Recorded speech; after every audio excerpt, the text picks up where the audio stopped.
La intervención en el swing con kettlebell o swing intervenido, si les gusta la definición, es una manera muy práctica de explicarle al alumno con pocas palabras cuáles son las compensaciones que no tienen que caer cuando hace el swing.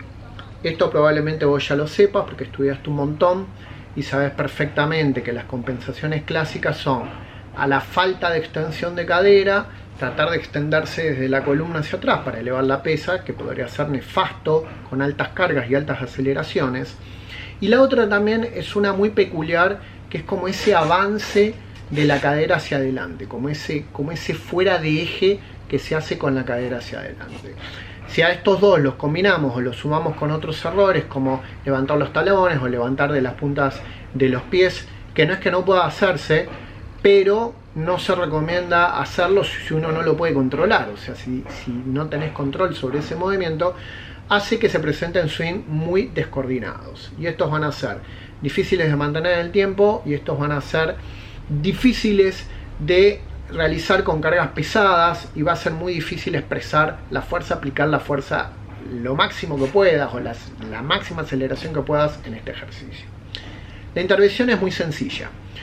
Lo primero que tenemos que evitar es esa extensión excesiva de la columna hacia atrás, porque nosotros sabemos que la extensión se produce en las caderas. Entonces, lo primero que hay que intervenir es con una mano, avisándole a la persona con todo respeto que se le va a apoyar la mano en la zona superior de la espalda, para evitar este movimiento.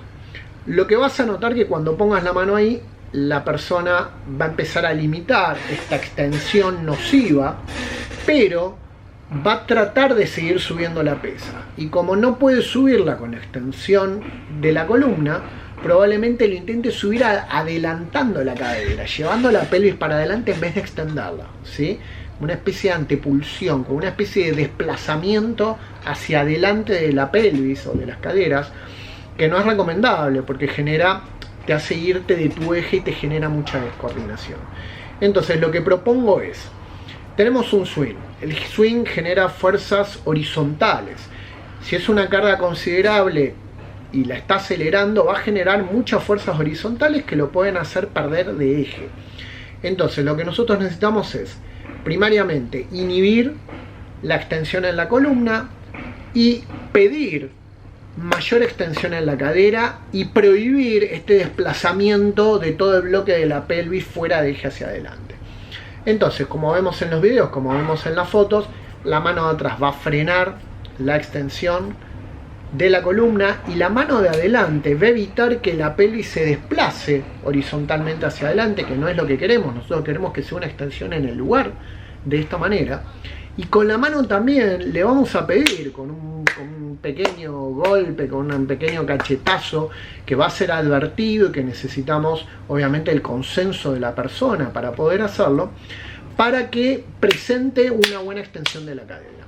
Entonces, sin explicarle mucho, o sea, la persona no tiene que saber de anatomía, pero con tu intervención vas a evitar la extensión de la columna, vas a ganar una mayor explosión en la cadera, porque vos con la mano le vas a pedir que te pegue en la mano con la parte frontal de la cadera y vas a evitar cualquier tipo de desplazamiento hacia adelante que hace que muchas veces aparezcan estos swings descoordinados y que uno los ve y no sabe dónde está el problema. Uno sabe que hay algo que está mal, pero no sabe dónde está el problema. Por eso es muy importante que vos pongas en palabras y pongas en razonamiento y pongas en movimientos espaciales lo que está sucediendo mal para que lo puedas corregir con esta intervención o con cualquier otra que se te ocurra.